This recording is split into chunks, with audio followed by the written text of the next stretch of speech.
ಸಚಿವ ಸಂಪುಟ ವಿಸ್ತರಣೆ ಬಗ್ಗೆ ದೆಹಲಿಯಲ್ಲಿ ಸಿಎಂ ಡಿಕೆ ಶಿವಕುಮಾರ್ ಮಾತನಾಡಿದ್ದಾರೆ. ಸಚಿವ ಸಂಪುಟ ವಿಸ್ತರಣೆ ವಿಚಾರ ಚರ್ಚೆ ಮಾಡಿದ್ದೇವೆ. ಹೈಕಮಾಂಡ್ ಹೇಳಿದಾಗ ಸಚಿವ ಸಂಪುಟ ವಿಸ್ತರಣೆಗೆ ಸಿದ್ಧ. ನಾವೆಲ್ಲ ನಮ್ಮ ಅಭಿಪ್ರಾಯಗಳನ್ನು ವರಿಷ್ಠರಿಗೆ ತಿಳಿಸಿದ್ದು, ಎಐಸಿಸಿ ಅಧ್ಯಕ್ಷರ ಅಂತಿಮ ತೀರ್ಮಾನಕ್ಕೆ ನಾವೆಲ್ಲರೂ ಬದ್ಧರಾಗಿದ್ದೇವೆ ಎಂದು ಸಿಎಂ ಡಿಕೆ ಶಿವಕುಮಾರ್ ಸ್ಪಷ್ಟಪಡಿಸಿದ್ದಾರೆ.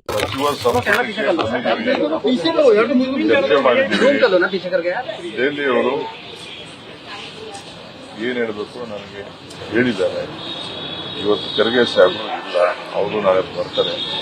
ಬಂದ್ಮೇಲೆ ಏನ್ ತೀರ್ಮಾನ ಮಾಡ್ತಾರೆ, ಹೈಕಮಾಂಡ್ ಏನ್ ಮಾಡ್ತಾರೆ, ನಾವೆಲ್ಲ ನಮ್ಮ ಅಭಿಪ್ರಾಯಗಳನ್ನು ತಿಳಿಸಿದೀವಿ.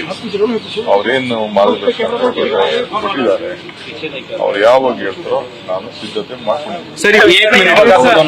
ಸಚಿವ ಸಂಪುಟಕ್ಕೆ ಚರ್ಚೆ ಮಾಡಿದ್ದೀವಿ. ದೆಹಲಿಯವರು ಏನ್ ಹೇಳಬೇಕು ನನಗೆ ಹೇಳಿದ್ದಾರೆ. ಇವತ್ತು ಖರ್ಗೆ ಸಾಹೇಬರು ಇಲ್ಲ, ಅವರು ನಾಳೆ ಬರ್ತಾರೆ.